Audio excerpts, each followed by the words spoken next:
Bonjour et bienvenue à tous, j'espère que vous allez bien. Aujourd'hui, nous allons voir ensemble comment créer un émulateur sur Android Studio. Un émulateur, c'est un device Android virtuel sur lequel nous pouvons lancer notre application pour la tester. Je ferai un tour rapide des options qui s'offrent à nous au moment de la configuration et je vous laisserai en description des liens vers la résolution de certains problèmes que vous pourriez rencontrer. C'est parti!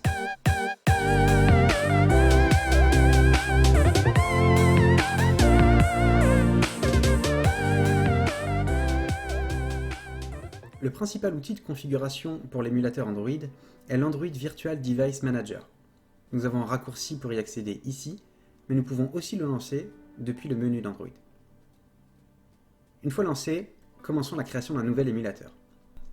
Comme nous le voyons, nous pouvons créer des émulateurs pour chaque type de device Android.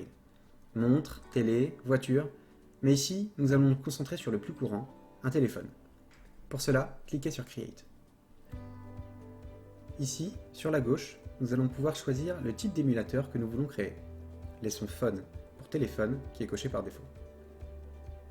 Sur la droite, vous avez les devices les plus courants avec leur nom, leur taille, leur résolution et même leur densité. La densité est une unité de mesure de taille pour les devices Android. J'y reviendrai dans une prochaine vidéo. Nous avons également directement un aperçu de la taille de l'émulateur sélectionné sur la droite. Si vous avez des besoins spécifiques, vous pouvez même configurer les ressources matérielles de l'émulateur, comme la taille de l'écran, la RAM et les différents capteurs disponibles.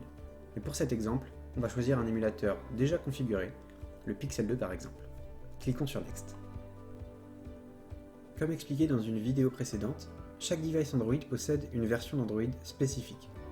En fonction du device choisi, et de la date à laquelle vous regardez cette vidéo, vous n'aurez pas forcément les mêmes choix que moi.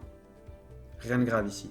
Prenez juste une version au moins supérieure à votre minimum SDK, qui est de 21 pour moi. Je vais choisir l'API 29. Enfin, nous pouvons changer le nom de cet émulateur. Aucune restriction particulière ici sur les caractères. Pour ma part, je vais le laisser comme il est déjà configuré. Nous avons également le choix de l'orientation au lancement du device, pour déterminer s'il s'affichera en portrait ou en paysage. Encore une fois, si nous cliquons sur les paramètres avancés, nous pourrons customiser un émulateur. Mais ce n'est pas quelque chose dont nous aurons besoin ici. On clique donc sur Terminer, et voilà l'émulateur qui apparaît dans notre liste. À partir de maintenant, quand nous lancerons le manager, nous tomberons directement sur cette liste. Nous pourrons également toujours en créer d'autres par la suite, si nous avons des besoins plus spécifiques. Nous voyons ici donc le rappel des caractéristiques principales de l'émulateur, et un petit bouton si nous souhaitons le lancer.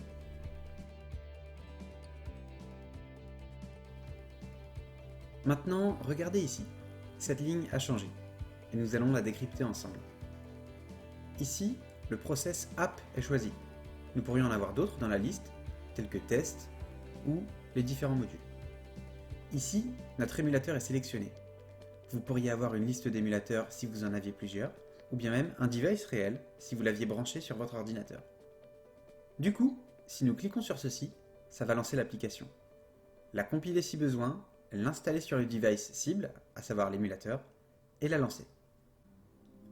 Nous voyons ici que Gradle est en train de travailler, sûrement compiler l'application, c'est-à-dire la rendre exécutable par les devices Android. Cette opération peut aller de plusieurs secondes à plusieurs minutes en fonction de la taille du projet et de la puissance de votre ordinateur. Je vous propose qu'on se retrouve juste après. Super, l'installation s'est bien passée, nous pouvons donc voir notre projet qui tourne sur l'émulateur. Voilà, c'est tout pour ce tutoriel. Nous avons vu dans le détail comment créer un émulateur, le paramétrer et lancer notre application dessus. J'espère que ça vous a plu et si vous avez des questions, n'hésitez pas à me les poser en commentaire, je répondrai à chacun d'entre vous. Dans le prochain épisode, je vous proposerai de commencer les choses sérieuses en customisant un petit peu cet écran avec des nouveaux éléments, des couleurs et du texte. A très bientôt dans la prochaine vidéo.